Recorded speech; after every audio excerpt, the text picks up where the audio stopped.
اپنے من میں ڈوب کر پا جا سراغ زندگی. قرآن کیا کہتا ہے؟ وفی انفسکم افلا تبصرون. اور تیسری اہم ترین آیات کیا ہے؟ آیات قرآنیہ. ان تینوں میں گہرا ربط ہے. آیات آفاقی، آیات انفسی، آیات قرآنی. ان میں تدبر کے ذریعے، غور و فکر کے ذریعے انسان ایمان حاصل کرے. یہ ٹاپ کا ایمان ہے، یہ انٹلیکچوئلز کا ایمان ہے، یہ صدیقین کا ایمان ہے. نمبر دو، ایک ایمان ہے عوام کے لیے، اس کے دو راستے ہیں. نمبر ایک، صاحب یقین کی صحبت. جس کے اندر یہ ایمان پیدا ہو چکا ہو، آپ اس کے قریب رہیے. اگر بھٹی کے سامنے بیٹھیں گے حرارت پہنچے گی، اگر آپ برف کی سل کے قریب ہوں گے ٹھنڈ پہنچے گی. صاحب امین، صاحب ایمان کی صحبت اختیار کریں گے، ایمان سرات کرے گا. یہ ہے عوام کے لیے صحبت. کونوا مع الصادقین، ان کی صحبت اختیار کرو. تیسرا ذریعہ ہے جو ہمارے لیے خاص طور پر جو مسلمان پیدا ہوئے. اب ایک بچہ ہے 7 سال کا، آپ نے نماز پڑھنے کی عادت ڈال دی، پڑھ رہا، اگرچہ غیر شعوری عمر سے شروع کر دیا. اس نے روزہ رکھتا ہے، 9 برس کا ہو گیا، روزہ رکھنا شروع کیا. یہ اعمال جو ہیں ان سے بھی ایک یقین پیدا ہوتا ہے. جیسے یقین سے عمل پیدا ہوتا ہے، ایسے ہی عمل سے بھی یقین پیدا ہوتا ہے. جب مداومت کرتے رہیں گے اس پر تو اس سے بھی ایک یقین کی کیفیت انسان میں پیدا ہو جاتی ہے. سورہ حجرات میں جو بحث آئی ہے اس کے آخر میں یہی ہے کہ اے نبی، یہ بدو جو دعوے دار ہیں ایمان کے، یہ آپ پر احسان دھر رہے ہیں. یمنون علیک ان اسلموا قل لا تمنوا علی اسلامکم بل اللہ یمن علیکم ان ہداکم للایمان ان کنتم صادقین. یہ آپ پر احسان دھر رہے ہیں کہ ایمان لے آیا. نبی ان سے کہیے مجھ پر اپنے ایمان کا کوئی احسان نہ دھرو، اپنے اسلام کا، بلکہ اللہ تم پر احسان دھرتا ہے کہ اس نے تمہیں ایمان کے راستے پر ڈال دیا ہے. جب اسلام پر آ گئے ہو تو عمل کرتے رہو گے. ان تطیعوا اللہ ورسولہ، اگر عمل کرتے رہو گے تو اس عمل کے ذریعے سے بھی تمہارے اندر ایمان پیدا ہو جائے گا. تو یہ 3 راستے ذہن میں رکھیے. جو عوام ہے، غور و فکر، سوچ بچار، اس کی صلاحیت نہیں یا مواقع نہیں، ان کے لیے یہ 2 راستے ہیں: یقین بذریعہ عمل اور یقین بذریعہ صحبت. یہاں سے اٹھا رہے ہیں لوگوں کو، بار بار یہیں آ جاتے ہیں. آپ یادو یہاں پر لیکن نا ان کو دقت ہوتی ہے. یہاں پہ کوئی صاحب پہلے سے روک دیا کرے نا، جو بعد میں گڑبڑ ہوتی ہے. کہیں بجائیں. تو ایک ایمان ہے انٹلیکچوئلز کا، صدیقین کا، جن کو قرآن کہتا ہے اولو الالباب الذین یعقلون. ان فی خلق السماوات والارض واختلاف اللیل والنہار لآیات لأولی الالباب. ہوش مندوں کے لیے، عقل مندوں کے لیے، غور و فکر کرنے والوں کے لیے، اصحاب دانش و بینش کے لیے ہماری کائنات میں ہماری نشانیاں ہیں. غور کرو اور ہمیں پہچانو.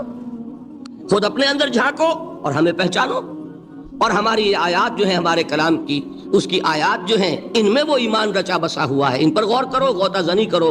قرآن میں ہو غوطہ زن اے مرد مسلمان. یہ ہے ٹاپ کا ایمان، یہ ہے اصل وہ ایمان کہ جو مطلوب ہے. اب باقی حضرات جو ہیں ان کے قریب رہیں گے، ایمان حاصل کر لیں گے. اور جو اعمال اللہ نے بتائے ہیں ان پر عمل کرتے رہیں گے، ایمان حاصل. اب دوسری بات کی طرف آئیے. نفاق سے کیسے بچا جائے، اس کے لیے بھی 3 عمل ہیں. پہلی چیز، اور 2 چیزیں تو وہ ہیں کہ جو سورہ منافقون ہی کے دوسرے رکوع میں بیان ہوئی. پریونشن کیسے ہوگی، بچو گے کیسے؟ دوام ذکر. اللہ کو یاد رکھو. یا ایھا الذین آمنوا لا تلہکم اموالکم ولا اولادکم عن ذکر اللہ ومن یفعل ذلک فاولئک هم الخاسرون. دل کو غفلت میں مت آنے دو. دل غافل ہوگا، شیطان کا ڈیرا بن جائے گا. وہ دوام ذکر میں، البتہ یہ ذہن میں رکھیے کہ دوام ذکر کا ذریعہ کیا ہے، اس میں مغالتے ہیں لوگوں کو. جو سب سے بڑا ذکر ہے اس کو بھولے ہوئے ہیں، اور جو تیسرے چوتھے نمبر کا ذکر ہے اس کو سمجھ بیٹھے ہیں کہ بس یہی ذکر ہے. سب سے بڑا ذکر، مجسم ذکر قرآن ہے. الذکر انا نحن نزلنا الذکر وانا له لحافظون. وہ الذکر کون سا ہے؟ قرآن. اسی کو فرمایا، میں نے وہ آیت سنائی تھی کہ لوگ تنزیہ کہتے تھے، یا ایھا الذی نزل علیہ الذکر انک لمجنون. حضور سے مخاطب ہو کر کہتے ہیں فلاں جس کے اوپر کے اس کے خیال کے مطابق ذکر نازل ہوا ہے، ہم تو تمہیں پاگل سمجھتے ہیں۔ وہاں بھی لفظ کیا ہے؟ الذکر۔ تو معلوم کیا ہوا؟ انا انزلنا الیک الذکر لتبین للناس ما نزل الیہم، یہ الذکر ہے۔ تو اس سے بڑا ذکر کوئی نہیں۔ تلاوت قرآن، تدبر قرآن، غور و فکر قرآن کا، قرآن کو یاد کرنا۔ اس پر میرا کتاب چاہے مسلمانوں پر قرآن مجید کے حقوق، اب تو یہاں شاید کوئی کتاب موجود نہیں رہی ہے، بہرحال اگر آپ کو ضرورت ہوتی ہے پاکستان سے منگا لیتے ہیں ہر شے، پڑھیے انشاءاللہ آ جائے گی چیزیں۔ نمبر 2 ذکر کیا ہے؟ اقیم الصلاۃ لذکری، نماز کو قائم کرو میری یاد کے لیے۔ یہ ذریعہ ذکر میں وہ تو ہے ہی مجسم ذکر، اور یہ ذریعہ ذکر میں سب سے اہم ہے۔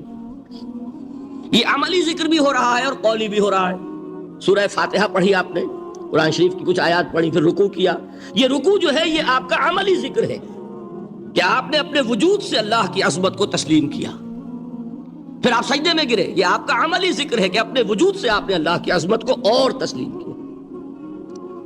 تیسری چیز ہے مسنون دعائیں اور مسنون اذکار جو حضور سے ثابت ہے۔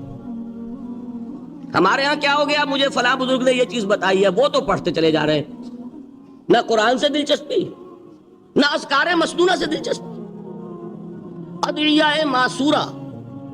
آپ غور کریں گے کہ زندگی کے ہر عمل کے لیے حضور کی دعا موجود ہے۔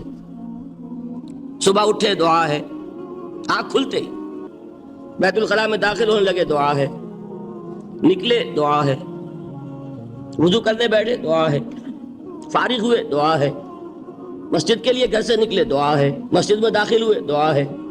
مسجد میں تو ہے ہی ذکر، نماز ہے، تلاوت ہے، باہر نکلے دعا ہے، گھر میں داخل ہونے لگے پھر دعا ہے، سواری پر سوار ہو رہے ہیں دعا ہے، اتر رہے ہیں دعا ہے، شیشہ دیکھ رہے ہیں دعا ہے، کپڑے پہن رہے ہیں دعا۔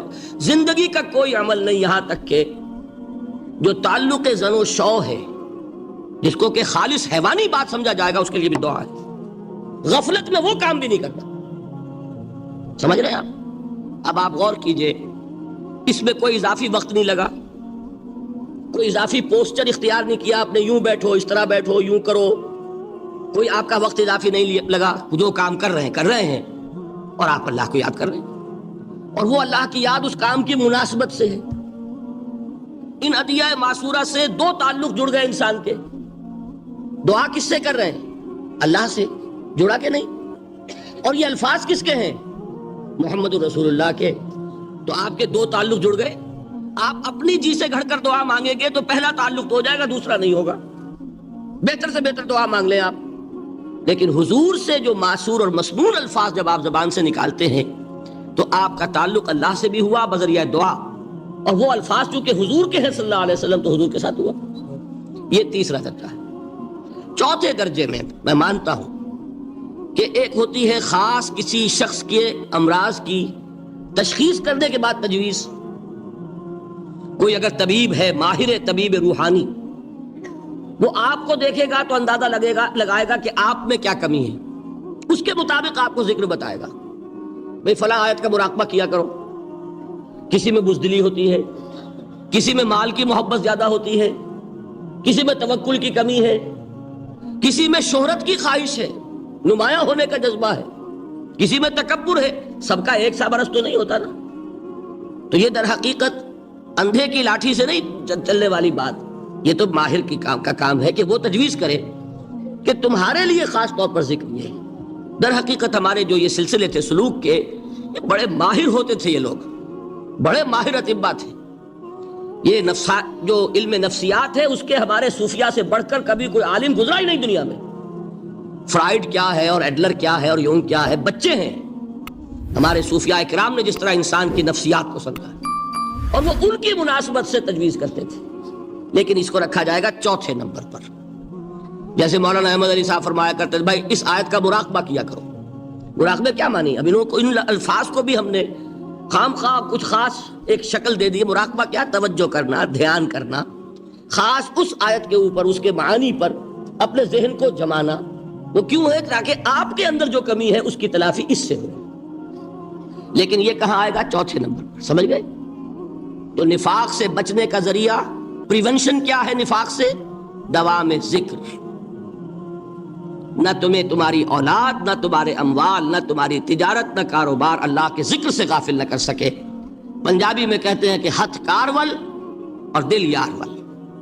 کام کر رہے ہیں آپ، لیکن یہ کہ دل اللہ کے ساتھ لگا ہوا ہے، زبان تر ہے اللہ کی یاد سے. جو قرآن یاد ہے، گاڑی میں آپ بیٹھے جا رہے ہیں، 2 گھنٹے آپ کو کار میں لگانے ہیں، قرآن شریف پڑھتے جائیے، اس سے بڑا ذکر ہی کوئی نہیں. یہ ہے پریونشن. اب اگر مرض ہو جائے تو کیا؟ اس کے لیے 2 چیزیں ضروری ہیں. ایک دیکھیے عجیب ہے، یہ نفاق کا علاج انفاق سے. صرف ایک الف لگا نا، انفاق کے معنی اور ہے. یہ بنا ہے کس سے؟ نفقت الدراہم، پیسے ختم ہو گئے، مک گئے. یا نفق الفرس، گھوڑا مر گیا. تو مال کو کھپانا، لگانا اللہ کی راہ میں. اگر دل میں نفاق کی کوئی آلائش آئی ہے تو اس کا ازالہ ہوگا انفاق فی سبیل اللہ سے. مال اللہ کی راہ میں دیجئے، صدقہ کیجئے، خیرات کیجئے، دیجئے، اللہ کے دین میں لگائیے. جتنا لگائیں گے نفاق دھل جائے. اس لیے کہ اصل سبب نفاق کا ہے ہی حب دنیا، دنیا کی محبت. لہذا اس کا ازالہ ہوگا. جو سب سے محبوب شے ہے مال، انہ لحب الخیر لشدید، مال محبوب ترین ہے کہ نہیں؟ لہذا اس کو اللہ کی راہ میں لگائیں گے تو وہ نفاق دھل جائے گا. اور ایک اور چیز ہے جو بہت اہم ہے، بہت ہی شعوری طور پر اس کا اہتمام کیجئے. جس وقت دین کے کسی فرض کی انسان کو سمجھ آ جائے، اس کا شعور پیدا ہو جائے، پھر ڈیلے نہ ہو. ذرا سا ڈیلے جو ہے اس پر عمل کرنے میں، یہ در حقیقت نفاق کو جڑ پکڑنے کا موقع دینا ہے. Immediate action. ایک بات سمجھ میں آ گئی، فوراً عمل کرو.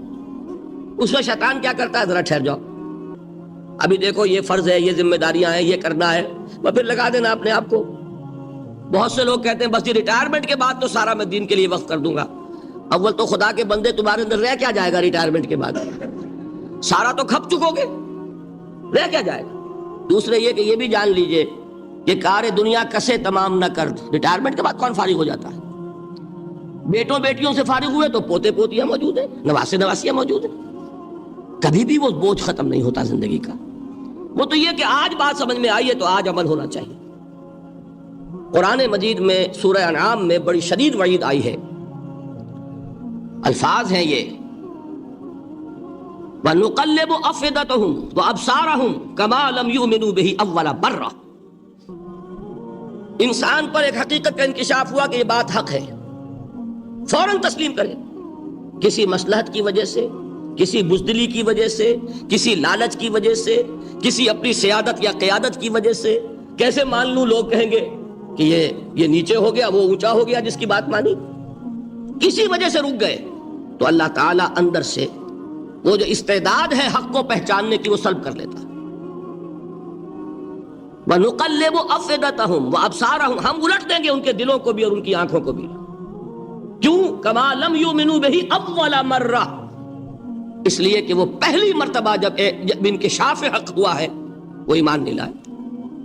اس کا میں ایک واقعہ آپ کو سنانا چاہتا ہوں کہ کس طرح صحابہ کرام پر بھی وقتی طور پر یہ واقعہ اگر صحابہ کرام کا نہ ہوتا تو یہ حقائق سمجھ میں نہ آتے. غزوہ تبوک کے موقع پر یہ میں جملہ انکمپلیٹ رہ گیا، ضعف ایمان کا حملہ ہو جاتا تھا، نفاق کا نہیں معاذ اللہ. لیکن ضعف ایمانی کی اگلی منزل شروع ہو جاتی ہے نا، نفاق. جہاں جھوٹ بولنا شروع کیا، نفاق، جھوٹی قسمیں کھانی شروع کی، سیکنڈ سٹیج. اور جہاں مومنین صادقین سے بغض اور عداوت پیدا ہو گیا وہ تھرڈ سٹیج. تو وہ ضعف ایمان کا کیسے ہوتا ہے یہ حضرت کعب ابن مالک نے بڑی تفصیل سے بیان کیا ہے. غزوہ تبوک کے موقع پر جہاں منافقین نے آ کر جھوٹے بہانے بنائے، جھوٹی قسمیں کھائیں اور حضور سے ایگزمپشن لے لی، چھٹی لے لی، رخصت لے لی، وہاں 3 ایسے صحابہ بھی تھے جو مومن صادق تھے، لیکن وقتی طور پر شیطان نے انہیں ورغلایا. کیسے ورغلایا وہ سمجھ لیجیے. کعب ابن مالک نے تفصیل سے بیان کیا ہے، اور میرے نزدیک یہ جہاں تک میرا مطالعہ ہے طویل ترین حدیث ہے، بخاری اور مسلم میں بھی موجود ہے. حضور جب واپس آئے ہیں اور اب آپ نے ایک ایک کو بلایا. جن لوگوں نے تو پہلے جھوٹی قسمیں کھا لی تھی ان کو تو بلانے کی ضرورت نہیں تھی, لیکن کچھ لوگ ایسے بھی تھے کہ جنہوں نے ایگزمپشن بھی نہیں لی تھی اور گئے بھی نہیں تھے. اب ان کو آپ نے ایک ایک کر کے پیشی ہوئی. آپ کیوں نہیں گئے تھے؟ تو اب جو منافقین تھے ان میں سے انہوں نے اس موقع پہ جھوٹی قسمیں کھا لیا. خدا کی قسم حضور ہم تو بالکل تیار تھے, پوری میں نے تیاری بھی کر لی تھی, پورا ارادہ تھا, یہ وقتی طور پر یہ مصیبت مجھ پر آ پڑی. جس نے قسم کھائی انہوں نے کہا اچھا ٹھیک ہے جائیے. کعب ابن مالک کی باری آئی تو ان کے الفاظ اپنے یہ کہ جب میں پیش ہوا تو حضور کے چہرے مبارک پر ایک غصے والی مسکراہٹ تھی. زہر خند کہتے ہیں, ایک مسکراہٹ ہے لیکن غصے کے ساتھ, غضبناک. آپ فرمائیے آپ کیوں نہیں گئے؟ حضرت کعب یہ فرماتے ہیں کہ میں نے عرض کیا کہ حضور زبان میرے پاس بھی ہے, جھوٹ میں بھی بول سکتا ہوں, لیکن جھوٹ بول کر میں اس وقت آپ کی ناراضگی سے تو بچ جاؤں گا لیکن اللہ کے پکڑ سے نہیں بچ سکوں گا.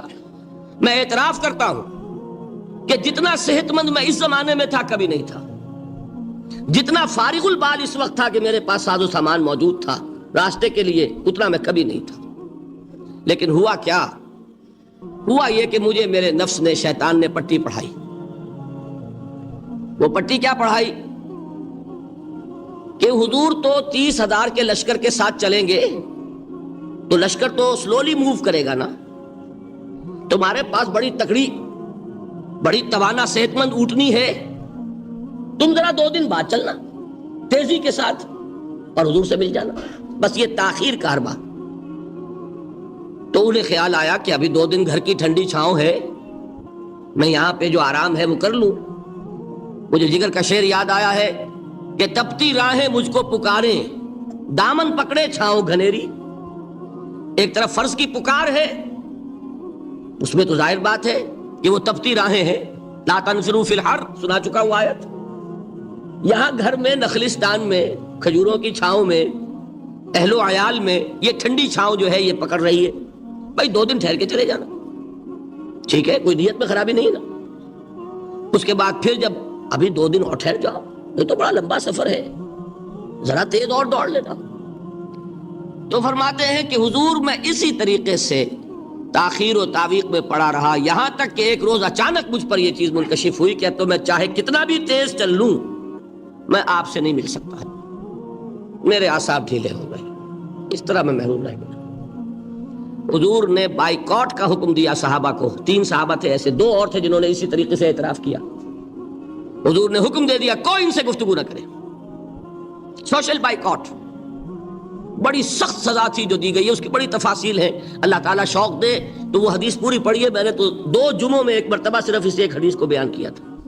شاید کہیں کیسٹس ہوں میرے ہاں, ہمارے نمبر کوئی مجھے یاد نہیں ہے, لیکن یہ بڑی عجیب حدیث ہے. لیکن اس میں جو اصل سبق ہے وہ کیا ہے؟ اس طریقے سے شیطان لے تو لال, تاخیر, تعویق, ابھی کیا جلدی ہے, ذرا اس کام سے فارغ ہو لو, ذرا پھر تلافی کر لینا, ذرا زیادہ زور سے کام کر لینا. یہ وہ چیز ہے کہ جو وہ تو خیر صحابی تھے, بچ گئے. اگر وہاں جھوٹی قسم بھی کھا دیتے تو گئے تھے.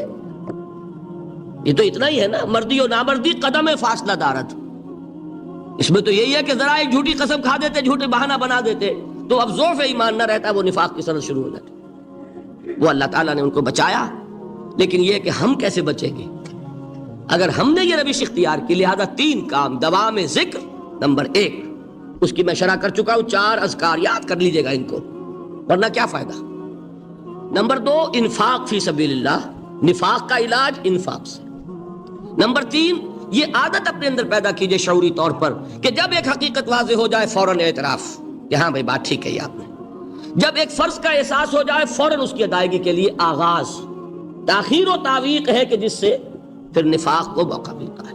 اللہ تعالیٰ مجھے اور آپ کو حقیقی ایمان عطا فرمائے اور نفاق سے بچائے رکھے. اب آئیے حقیقت و اقسام شرک پر. دیکھیے ہر شخص یہ جانتا ہے کہ اسلام دین توحید ہے.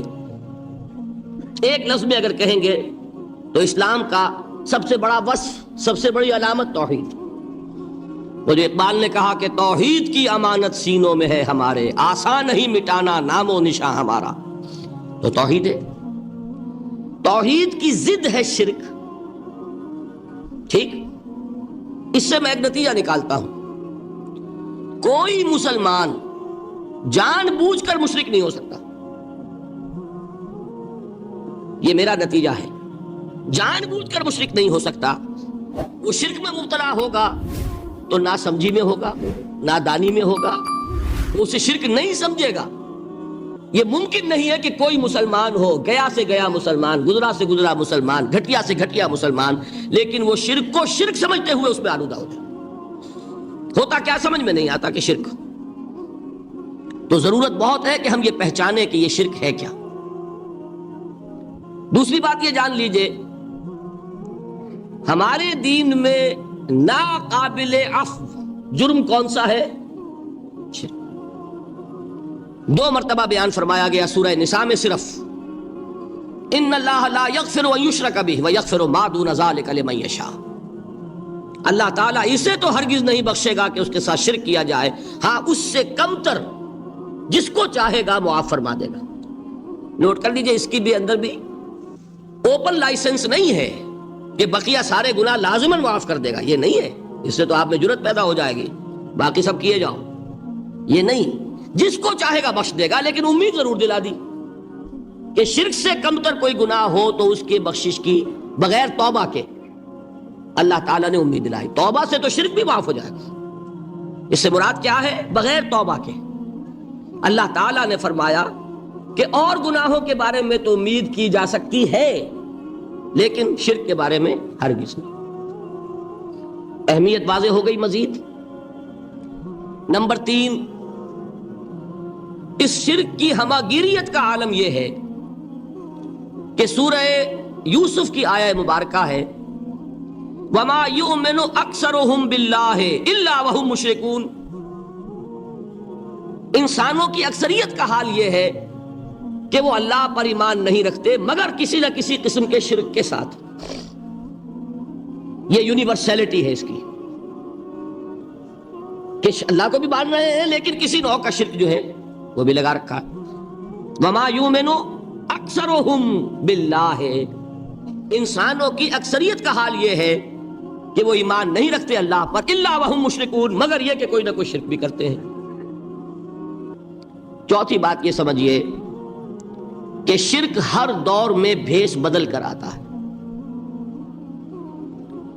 یہ ضروری نہیں ہے کہ شرک کی جو قسمیں آج سے 200 برس پہلے تھی صرف وہی آج بھی رہے، ہو سکتا ہے کہ بالکل نئی شکلیں اس شرک نے اختیار کر لی۔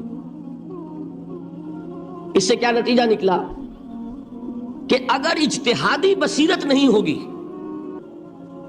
تو ہو سکتا ہے کہ ایک شخص جو ہمارے سابق علماء نے لکھ دیا کہ یہ چیز شرک، یہ چیز شرک، یہ چیز شرک، یہ چیز شرک، آج سے 500 برس پہلے کا انسان، بڑے سے بڑا عالم دین، اپنے زمانے کے شرک کو پہچان کر تو لکھ سکتا ہے، اس سے تو آپ بچ رہے ہیں۔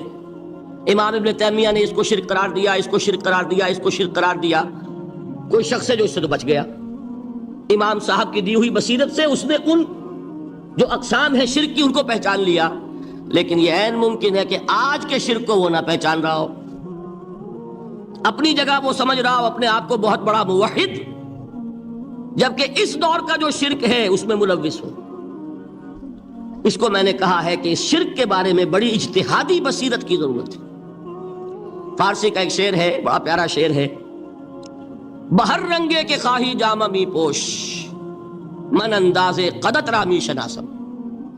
اپنے محبوب سے کہہ رہا ہے شاعر کہ تم جس طرح کا چاہو لبادہ اوڑھ لو، میں تمہیں تمہارے قد سے پہچان لوں گا، کتنا ہی چھپا لو اپنے آپ کو، کیسے ہی لباس بدل لو، بہر رنگے کے خواہی جامہ می پوش، من انداز قدت رامی شناسم، میں تمہارے قد سے تمہیں پہچان لوں۔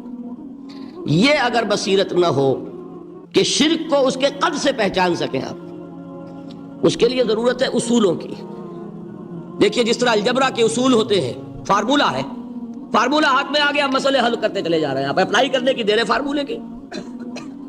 اگر آپ نے صرف گنتی کر کے کسی زمانے کے شرک وہ تو سمجھ لیے، لیکن وہ بصیرت باطنی حاصل نہیں ہوئی، اجتہادی بصیرت، وہ اصول ہاتھ میں نہیں آئے کہ جس سے آپ پہچان سکیں، تو ہو سکتا ہے کہ اس دور کے شرک کو آپ نہ پہچان سکیں۔ اس کے لیے ضرورت ہے کہ اصل اصول ہاتھ میں آ جائیں، تاکہ ان اصولوں کو اپلائی کریں.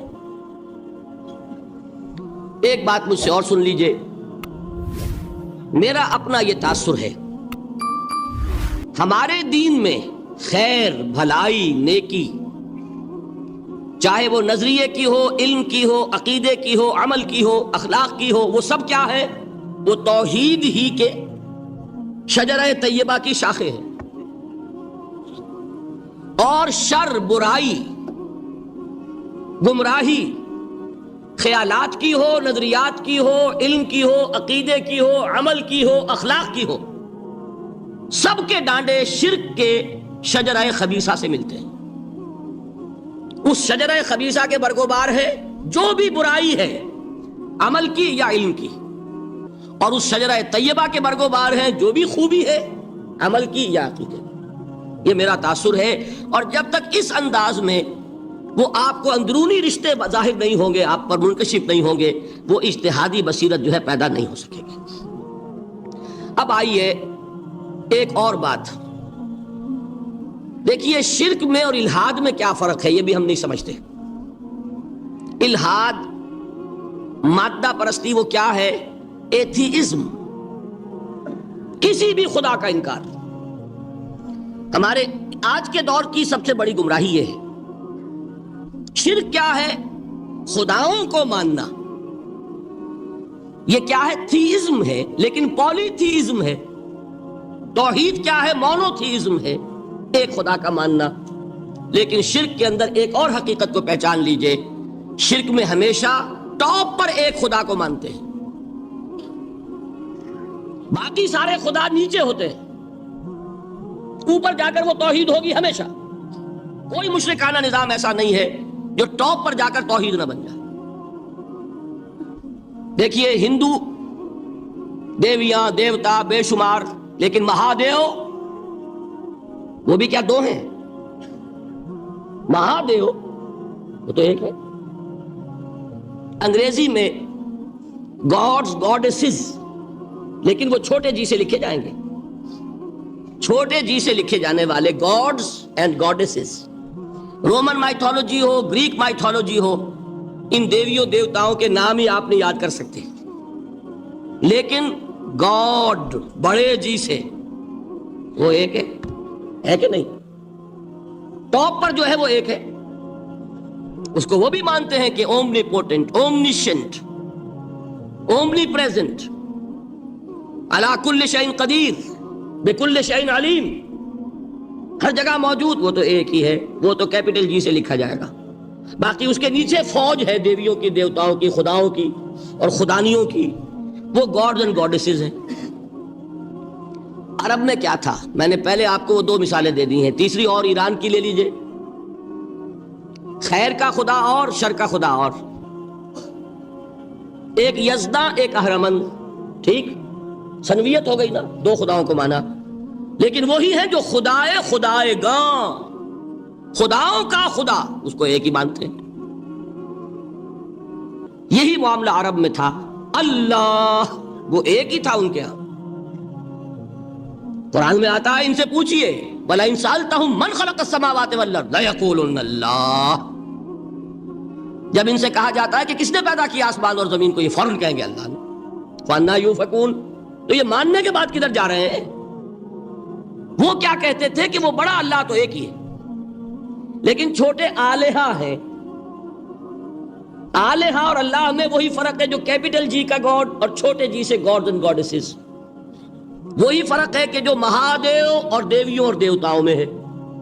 وہی وہاں تھا. اللہ وہ ایک اور سپریم، سب سے بالا تر، اس سے اوپر کوئی نہیں، تخلیق میں اس کا کوئی ساجی نہیں. لیکن اس نے کچھ آلہہ ہیں جنہیں کچھ اختیارات تقسیم کیے ہوئے، کچھ اس کے لاڈلی ہستیاں ہیں جو سفارش کر سکتی ہیں. بس یہ شرک تھا مشرکین مکہ کا. بات سمجھ رہے ہیں؟ اس کا جائزہ لیں گے تو آپ کو، اور جو آج شرک کی اقسام میں بیان کروں گا اس کو ہاتھ میں لیں گے تو کسی موحد کا تلاش کرنا مشکل ہو جائے گا. ڈھونڈ اب ان کو چراغ رخ زیبا لے کر. آج جن کا نام مسلمان ہے ان کی اکثریت کسی نہ کسی نوع کے شرک میں مبتلا ہے. اب آئیے اقسام شرک. اقسام شرک میں بھی وہی کیفیت ہے جو نفاق کے بارے میں نے عرض کی تھی کہ ایک تقسیم یہ ہے جو علماء نے کی ہے، ایک ہے عقیدے کا نفاق، ایک ہے عمل کا نفاق. اسی طرح ایک ہے عقیدے کا شرک، ایک ہے عمل کا شرک. عقیدے میں نہیں ہے، عمل میں ہے. ایک تقسیم آپ نے سنی ہوگی شرک جلی، شرک خفی. ایک ہے ننگا شرک، کھلم کھلا شرک. ایک ہے چھپا ہوا شرک جو نظر نہیں آتا. لیکن ایک مغالطہ اپنے دل سے نکال دیجئے، بعض لوگ شرک خفی کو شرک نہیں سمجھتے. یہ بہت بڑی غلطی ہے. اگر وہ شرک نہ ہوتا تو حضور اسے شرک نہ کہتے. کوئی اور لفظ، عربی زبان کا دامن جو ہے محدود نہیں ہے، پھر اس کے لیے کوئی اور لفظ اختیار فرمایا جاتا ہے وہ شرک.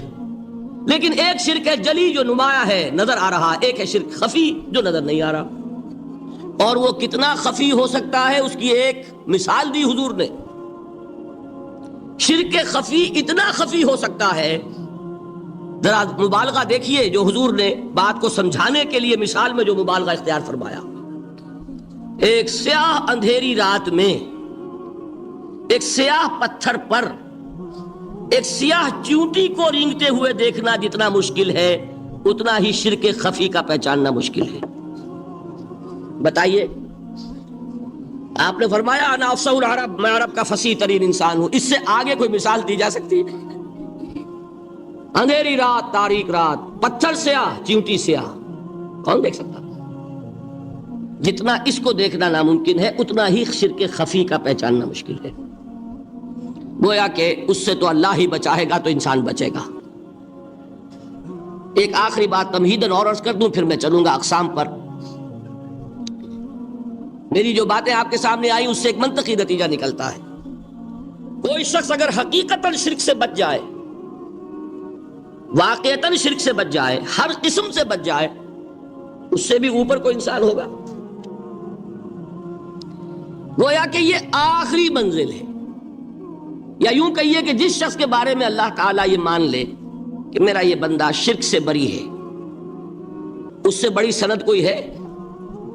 دی ہائیسٹ ٹیسٹیمونیل، سب سے بڑی سند، سب سے بڑی تعریف جو بندے کی ہو سکتی ہے وہ کیا ہے؟ یہ مشرک نہیں. یہی وجہ دیکھیے آپ قرآن مجید میں حضرت ابراہیم کے ذکر میں دیکھیں گے. ابراہیم کا مقام کیا ہے؟ خلیل اللہ، ابو الانبیاء، امام الناس. تین نسبتیں ہیں، تینوں بڑی عظیم. اللہ کے ساتھ نسبت کیا ہے؟ خلیل. واتخذ اللہ ابراہیم خلیلا. ابو الانبیاء، کتنے نبی ہیں ان کی نسل میں؟ اسحاق اور اسماعیل سے چلیے، پھر یعقوب اور یوسف، اور پھر چلیے موسیٰ اور ہارون، اور پھر چلیے سارے انبیاء بنی اسرائیل کے، حضرت عیسیٰ، پھر یہاں تک کہ محمد الرسول اللہ. کس کی اولاد ہیں؟ ابراہیم کی. ابو الانبیاء. اور نمبر 3، انی جاعلک للناس اماما، امام الناس. اور قرآن میں جو سب سے بڑی سند انہیں دی جاتی ہے وہ کیا؟ وما کان من المشرکین. وہ ابراہیم مشرکین میں سے نہیں تھے. معلوم ہوا کہ یہ سب سے بڑی سند ہے، سب سے بڑا سرٹیفکیٹ ہے، سب سے بڑا ٹیسٹیمونیل ہے جو اللہ کی طرف سے کسی کو مل جائے. میں جو اقسام شرک بیان کرنا چاہتا ہوں تو میری تقسیم ذرا مختلف ہے. اب وہ ذرا اپنے ذہن میں وہ نقشہ بنا لیجئے، آپ بنایا کرتے ہیں ایک، اس کو پھر 3 میں تقسیم کیجئے. شرک کی 3 بڑی بڑی قسمیں ہیں. شرک فی الذات نمبر 1، شرک فی الصفات نمبر 2، شرک فی الحقوق نمبر 3. اور یہ میں عرض کر دوں آپ سے پہلے ہی، یہ مضمون بہت طویل ہے. میں آج صرف یہ کروں گا کہ خاکہ مکمل کر دوں. اب اس خاکے میں رنگ بھرنا، وہ تو ایک موضوع پر شرک فی ذات پر پوری تقریر ہونی چاہیے، شرک فی صفات پر ہونی چاہیے. ایک ایک گھنٹے کے میرے 6 کیسٹ ہیں اللہ کے فضل و کرم سے، جو کئی سال سے وہ پھیل رہے ہیں. 6 گھنٹے میں میں نے ان چیزوں کو بیان کیا. وہ موجود ہوں گے، لیکن آج وہ خاکہ ذہن میں بنا لیجئے، اور کچھ آپ کو الجبرے کے فارمولے ہاتھ میں آ جائیں تاکہ خود آپ میں صلاحیت پیدا ہو جائے پرکھنے کی کہ اس فارمولے کو اپلائی کر کے دیکھ لیں یہ شرک ہے یا نہیں. یہ 2 کام تو میں انشاءاللہ آج کر دوں گا، آپ مطمئن رہیں. باقی یہ کہ تفصیل، وہ تو ہر سلسلے میں تفصیل پھر بہت ہوگی. وہ شوق ہو تو وہ کیسٹ آپ سنیے.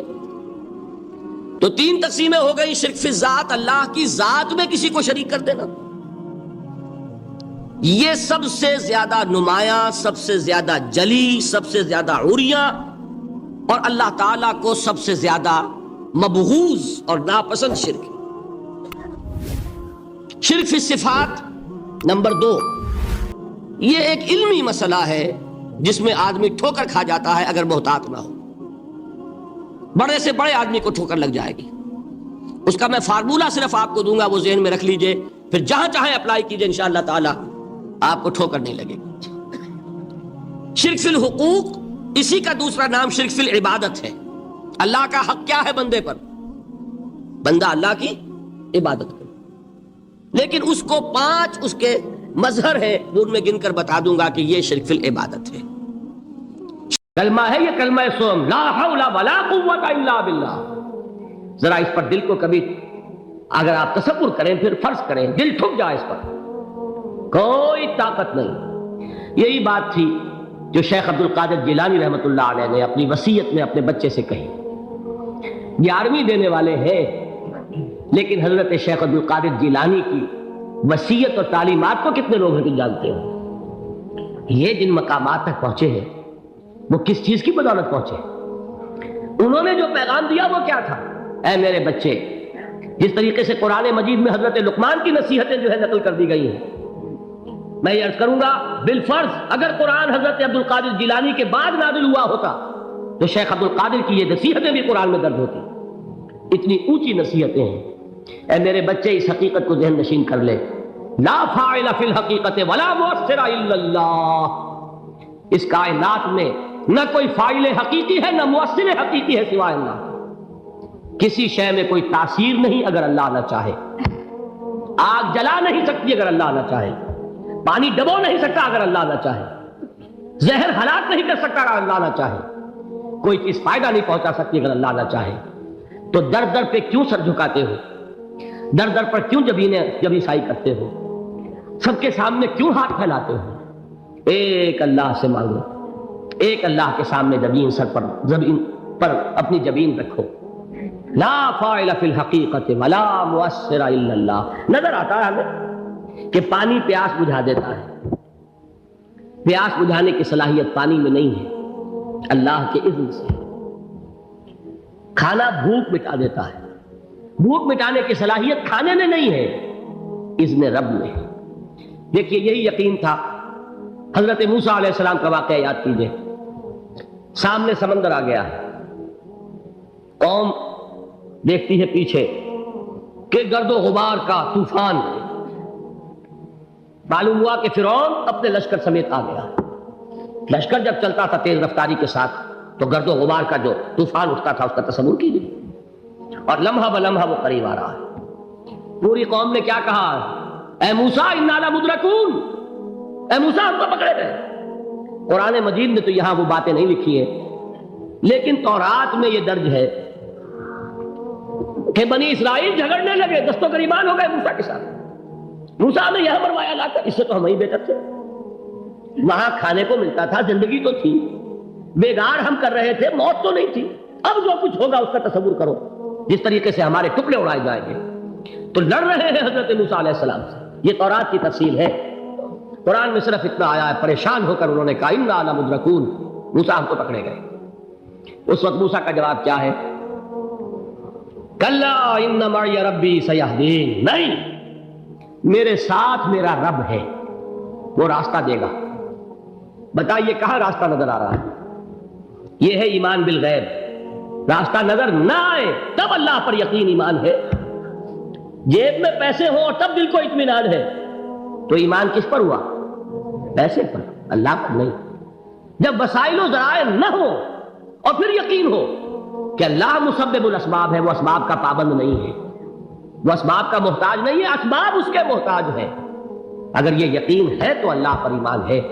یہ نہیں ہے تو تمہارا ایمان اسباب پر ہے، وسائل پر ہے، ذرائع پر ہے، مادیات پر ہے، اللہ پر نہیں. اس وقت کہاں راستہ تھا؟ کوئی راستہ تھا؟ سمندر ہے اور ادھر سے لشکر آ گیا ہے. کلا ان معی ربی سیہدین. اب دیکھیے ایمان کہہ دینا آسان ہے، ہوا معکم اینما کنتم، جہاں کہیں بھی تم ہوتے ہو اللہ تمہارے ساتھ ہوتا ہے، لیکن اس کا یقین